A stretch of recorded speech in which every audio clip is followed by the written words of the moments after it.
നിങ്ങളുടെ favourite shows ഇനി ഒരിക്കലും മിസ്സാവില്ല. ഇപ്പോൾ C5 കാണും നിങ്ങളുടെ ഫേവറേറ്റ് ഷോ തികച്ചും സൗജന്യമായി. ആരാ പറഞ്ഞത് ഗോപാലൻ ഇവിടെ നിൽക്കുന്നത് എനിക്ക് ഇഷ്ടമല്ലെന്ന്? അച്ഛൻ എങ്ങനെ തോന്നി അമ്മേ അമ്മയുടെ പെരുമാറ്റം കണ്ടിട്ട്? ഞാനിത്തിരി സങ്കടത്തിലായിപ്പോയി എന്നുള്ളത് സത്യമാ. പക്ഷെ അത് ഗോപാലേട്ടൻ വന്നതുകൊണ്ടൊന്നുമല്ല. ഗോപാലേട്ടൻ വന്നതില് സന്തോഷമുണ്ടെന്നുള്ളത് സത്യമാ.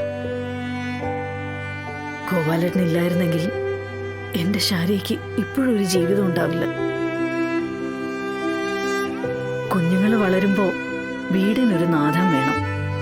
അതൊക്കെ എനിക്കിപ്പം മനസ്സിലാവുന്നുണ്ട്. പിന്നെ എന്താ അമ്മേ പ്രശ്നം?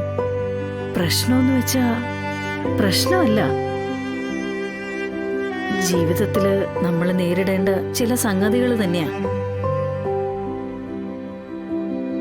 പ്രശ്നം ഒഴിഞ്ഞ ഒരു ദിവസം ഉണ്ടായിരുന്നില്ല ഷാരി ഇവിടെ വന്ന് നിന്നപ്പോ. പക്ഷെ അവൾ അടുത്തുണ്ടായിരുന്നപ്പോ ഒരു സമാധാനവും ഉണ്ടായിരുന്നു. വഴക്കാണേലും എന്റെ 2 മക്കളും അടുത്തുണ്ടല്ലോ എന്ന്. മക്കൾ ഓരോരുത്തരും കല്യാണം കഴിഞ്ഞിട്ടാണെങ്കിലും പിരിഞ്ഞു പോകുമ്പോ നെഞ്ചിലേക്ക് ഒരു കല്ലെടുത്ത് വെച്ച പോലുള്ള ഭാരവാ. കുഞ്ഞുങ്ങൾ പിറന്നപ്പോ മുതലുള്ള ഓരോ മുഹൂർത്തങ്ങളും മനസ്സിലൂടെ ഇങ്ങനെ കടന്നുപോയിക്കൊണ്ടിരിക്കും. നൂലുകെട്ട്, പിറന്നാള്, ആദ്യമായി സ്കൂളിൽ പോയ ദിവസം, അങ്ങനെ അങ്ങനെ അങ്ങനെ. അപ്പൊ അമ്മയ്ക്ക് കല്യാണം കഴിപ്പിച്ചു വിട്ട മക്കളെ കുറിച്ച് മാത്രമേ വിചാരമുള്ളൂ അല്ലേ? എന്നാര് പറഞ്ഞടി? എന്നാലേ ഇനി ഈ വീട്ടിലെ ഏറ്റവും അടുത്ത വിശേഷം എന്താണെന്ന് പറ. നിന്റെ കല്യാണം അല്ലാതെന്താ? അമ്മേ, എന്നാ ശാലിനിക്കും ശാരികയ്ക്കും ഓരോ കുഞ്ഞു പിറക്കുന്നത്. ഞാൻ അതാ പറഞ്ഞ അമ്മയ്ക്ക് വല്യച്ചിയും കുഞ്ഞച്ചിയും കുറിച്ച് മാത്രമേ വിചാരമുള്ളൂ, എന്നെ കുറിച്ച് ഒരു വിചാരം ഇല്ലാന്ന്. എടി, നിനക്ക് കുഞ്ഞു പിറക്കണോ? അതിനാദ്യം കല്യാണം കഴിയിട്ടിടി പെണ്ണേ. ഓർമ്മയുണ്ടടി, മറ്റന്നാ മീനത്തിലെ ചോദ്യം, നിന്റെ ജന്മനക്ഷത്രം. ആഹാ, വലിയ വിശേഷമാണല്ലോ. നമുക്കിതൊന്ന് ആഘോഷിക്കാം. ശാരദയുടെ വിഷമവും മാറിക്കിട്ടും. മക്കളെ എല്ലാം ഒന്നിച്ച് കാണാനുള്ള ഒരു അവസരമല്ലേ? അവരൊക്കെ വരുമോ ഗോപാലേട്ടാ? പിന്നെ വരാതെ. അച്ഛൻ ആദ്യമായിട്ടൊരു വിശേഷത്തിന് വിളിക്കുകയല്ലേ. രാജീവും ശാരികയും വിഷ്ണുവും ശാലിനിയും എല്ലാരും വരും. വെറും ഒരു പിറന്നാൾ ആഘോഷമല്ല, ഈ കുറുമ്പിയുടെ പിറന്നാള് പൊടി പൊടിക്കും നമ്മള്. അതിന് ചില സർപ്രൈസും കൂടി ഉണ്ടാവും. എന്ത് സർപ്രൈസ് ആച്ചാ? കാണാൻ പോകുന്ന പൂരം എന്തിനാ നമ്മളെ പറഞ്ഞറിയിക്കുന്നേ? ഞെട്ടാ റെഡിയായിരുന്നു.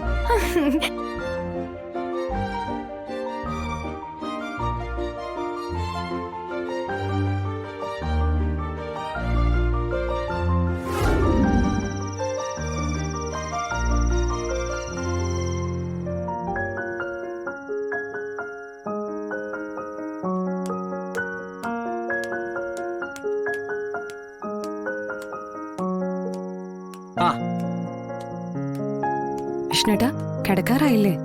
കിടക്കാലോ. അതെ, ശ്യാമയുടെ ബർത്ത്ഡേക്ക് എന്ത് സർപ്രൈസ് അച്ഛൻ പ്ലാൻ ചെയ്തിരിക്കുന്നത്? അതെ, ഇത് ഞാൻ പറഞ്ഞ ഇയാൾ ഉടനെ ഫോൺ ചെയ്ത് ശ്യാമയോടൊന്നും പറയില്ലല്ലോ. ഇല്ല വിഷ്ണുട്ടാ. എന്നാ പറയാം, ശ്യാമയുടെ ഇപ്രാവശ്യത്തെ ബർത്ത്ഡേ ആഘോഷം നമ്മളൊരു ഹൗസ് ബോട്ടിലായിരിക്കും. അത് കൊള്ളാലോ. അതെവിടെ വെച്ചാ? അത് നല്ല ഒന്നാമതൊരു ടൂറിസ്റ്റ് സ്പോട്ട് കണ്ടെത്തിയിട്ടുണ്ട് തന്റെ അച്ഛൻ. എല്ലാരും കൂടി ഒരു വിനോദയാത്ര, ഒരാഘോഷം, അതൊക്കെയാണ് ഉദ്ദേശം. അച്ഛൻ തിരിച്ചു വന്നതിന് ശേഷമുള്ള ആദ്യത്തെ ആഘോഷമല്ലേ വിഷ്ണുട്ടാ? ശ്യാമയുടെ ബർത്ത്ഡേ എന്ന് മാത്രം കരുതണ്ട. അച്ഛനൊപ്പം ഞങ്ങളൊന്നും ആഘോഷിച്ചിട്ടില്ല വിഷ്ണുട്ടാ. സത്യം പറഞ്ഞ ഞങ്ങള് മക്കളുടെ ബർത്ത്ഡേ പോലും ഓർമ്മയില്ലാത്ത ആളായിരുന്നു അച്ഛൻ. അതൊന്നും സാരമില്ലടോ. നോക്ക്, കാർമേഘങ്ങളെല്ലാം നീങ്ങിയിട്ട് ഇപ്പൊ മാനം തെളിഞ്ഞില്ലേ? ഇത് ഇനിയൊരു പുതിയ തുടക്കാവുന്ന എന്റെ ഒരു വിശ്വാസം. അതെ വിഷ്ണുട്ടാ, ശാരികച്ചയുടെ പ്രശ്നങ്ങളെല്ലാം മാറിയല്ലോ. ശാരികച്ചും രാജീവ് സാറും വരുമല്ലോ അല്ലേ? പിന്നെ വരാതെ. എടോ, തന്റെ അച്ഛൻ എല്ലാരും നേരിട്ട് വിളിക്കല്ലേ? വിജയലക്ഷ്മി ആന്റിയുടെ വീട്ടില് എന്തായിട്ടുണ്ടാവോ ശരീരയുടെ കാര്യം?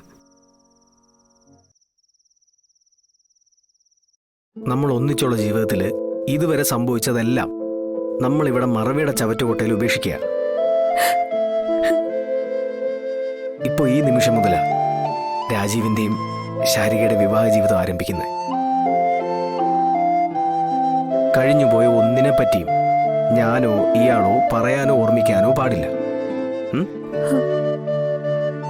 നമ്മൾ ജീവിച്ച ഒരു ദുസ്വപ്നം മാത്രമായിരുന്നു അത്. യഥാർത്ഥ ജീവിതം ഇവിടെ തുടങ്ങുക.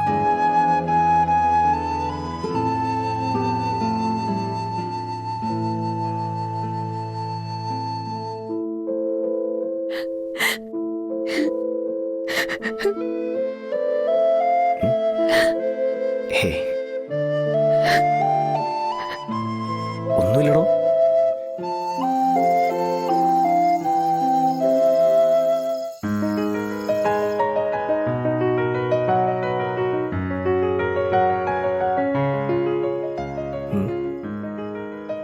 ഇയാളെ സങ്കടമൊക്കെ മാറിയാ?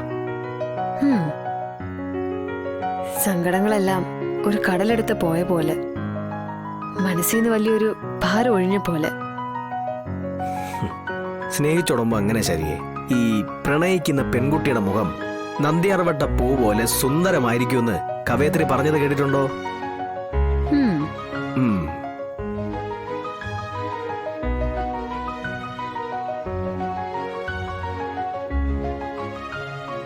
എന്ത് രസമാ ഇവിടെ ഇരുന്ന് ഈ നക്ഷത്രങ്ങളെ നോക്കിയിരിക്കാൻ.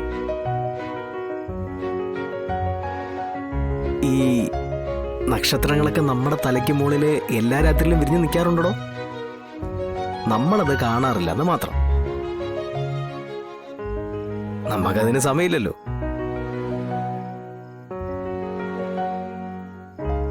ഒരാവശ്യവും ഇല്ലാത്ത എന്തൊക്കെയോ പ്രശ്നങ്ങള് മനസ്സിലിട്ടുകൊണ്ടല്ലേ എല്ലാ രാത്രിയിലും ഉറക്കം.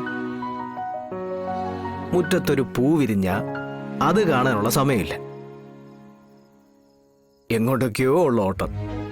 എന്നിട്ട് എവിടെയെങ്കിലും എത്തുന്നുണ്ടോ? അതുമില്ല. ആർക്കും ഒന്നിനും സമയമില്ല. നമുക്കങ്ങനെ ആവണ്ട സാറേ. മൊത്ത സമയവും പ്രണയിച്ചോണ്ടിരിക്കാം. പഴയ കടമൊക്കെ വീട്ടണ്ടേ? ശരി, സമ്മതിച്ചിരിക്കുന്നു. ആ, ഇതിനിടയ്ക്ക് നാളത്തെ ട്രിപ്പിന്റെ കാര്യം മറക്കണ്ട. ആ, ശ്യാമയുടെ ബർത്ത്ഡേ അത് നമ്മൾ പൊളിക്കില്ലേ സാറേ? അല്ല, എവിടെ വെച്ച കേക്ക് കട്ടിംഗ് ഒക്കെ? ഈ ആകാശത്തിലെ നക്ഷത്രങ്ങൾ പോലെ നമ്മുടെ തൊട്ടടുത്തുണ്ടായിരുന്നിട്ടും നമ്മൾ കാണാതെ അറിയാതെ പോയ ഒരു സുന്ദര ഭൂമികയിൽ വെച്ച്.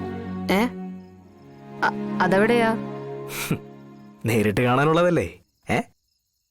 അടുത്ത സീനെ അവിടെ ആവട്ടെ.